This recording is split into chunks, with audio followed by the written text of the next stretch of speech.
Hello, my name is Kirsten, and I am a librarian at the Red Bank Public Library. Welcome to Creepy Chronicles. I am here tonight with my two friends hanging on the wall. They give off a bit of a Victorian vibe tonight, which is perfect because we are delving into Victorian ghost stories, particularly one entitled The Case of Vincent Pyrwhit by Barry Payne, which is interesting because, according to my research, Barry Payne was known more as a humorist author in his time, but this one story will definitely give the chills. So we are going to dive into tonight The Case of Vincent Pyrwhit by Barry Payne. The death of Vincent Pyrwhit, J.P., of Eldredon House, in the county of Buckinghamshire, would, in the ordinary way, have received no more attention than the death of any other simple country gentleman. The circumstances of his death, however, though now long since forgotten, were sensational and attracted some notice at the time. It was one of those cases which is easily forgotten within a year, except just in the locality where it occurred. The most sensational circumstances of the case never came before the public at all. I give them here simply and plainly. The psychical people may make what they like of them. Pyrwhit himself was a very ordinary country gentleman, a good fellow, but in no way brilliant. He was devoted to his wife, who was some 15 years younger than himself and remarkably beautiful. She was quite a good woman, but she had her faults. She was fond of admiration, and she was an abominable flirt. She misled men very cleverly and was then sincerely angry with them for having been misled. Her husband never troubled his head about these flirtations, being assured quite rightly that she was a good woman. He was not jealous. She, on the other hand, was possessed of a jealousy, amounting almost to insanity. This might have caused trouble if he had ever provided her with the slightest basis on which her jealousy could work, but he never did. With the exception of his wife, women bored him. I believe she did once or twice try to make a scene for some preposterous reason, which was no reason at all, but nothing serious came of it, and there was never a real quarrel between them. On the death of his wife, after a prolonged illness, Pyrwhit wrote and asked me to come down to Eldredon for the funeral and to remain at least a few days with him. He would be quite alone, and I was his oldest friend. I hate attending funerals, but I was his oldest friend, and I was, moreover, a distant relation of his wife. I had no choice, and I went down. There were many visitors in the house for the funeral, which took place in the village churchyard, but they left immediately afterwards.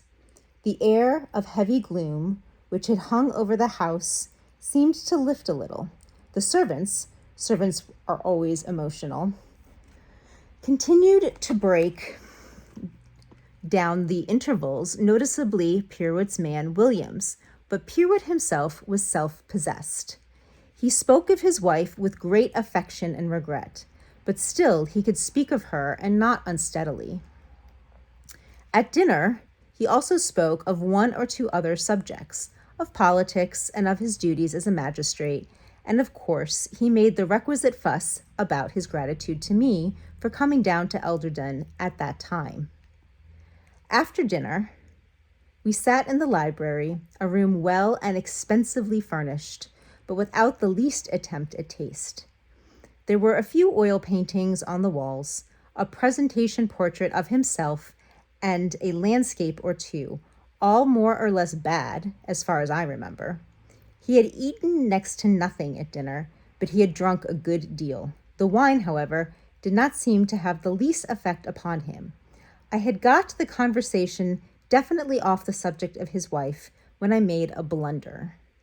I noticed an Erickson's extension standing on his writer table. I said, I didn't know the telephones had penetrated into the villages yet. Yes, he said, I believe they are common enough now. I had that one fitted up during my wife's illness to communicate with her bedroom on the floor above us on the other side of the house. At that moment, the bell of the telephone rang sharply. We both looked at each other. I said, with a stupid affectation of calmness one always puts on when one is a little bit frightened, "Probably a servant in that room wishing to speak to you." He got up, walked over to the machine, and swung the green cord towards me. The end of it was loose. "I had it disconnected this morning," he said. "Also, the door of that room is locked, and no one can possibly be in it." He had turned the color of gray blotting paper. So, probably, had I. The bell rang again. A prolonged, rattling ring. "Are you going to answer it?"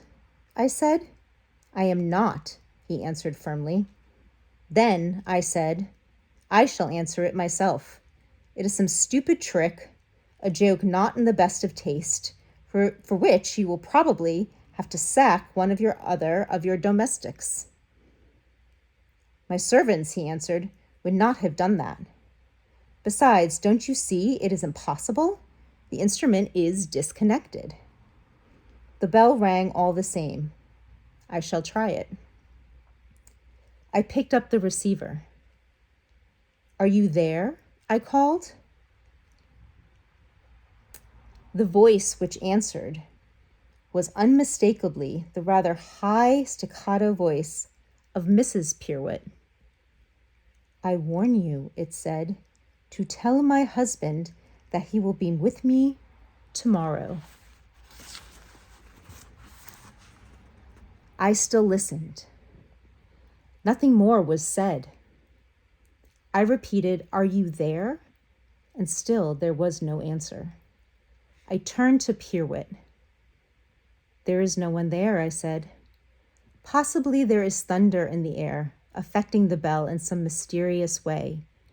There must be some simple explanation, and I'll find it all out tomorrow." He went to bed early that night. All the following day I was with him. We rode together, and I expected an accident every minute, but none happened. All the evening I expected him to turn suddenly faint and ill, but that also did not happen. When at about 10 o'clock he excused himself and said goodnight, I felt distinctly relieved. He went up to his room and rang for Williams. The rest is, of course, well known. The servant's reason had broken down, possibly the immediate cause being the death of Mrs. Pyrwhit. On entering his master's bedroom, without the least hesitation, he raised a loaded revolver, which he carried in his hand, and shot Pyrwhit through the heart. I believe the case is mentioned in some of the textbooks as homicidal mania. And that is The Case of Vincent Pyrwhit by Barry Payne, which can be found in this anthology, Victorian Ghost Stories. I hope you enjoyed tonight's tale. I hope you enjoyed it with my two young friends over here. And until next time, keep it spooky and have a great rest of your day. Bye-bye now.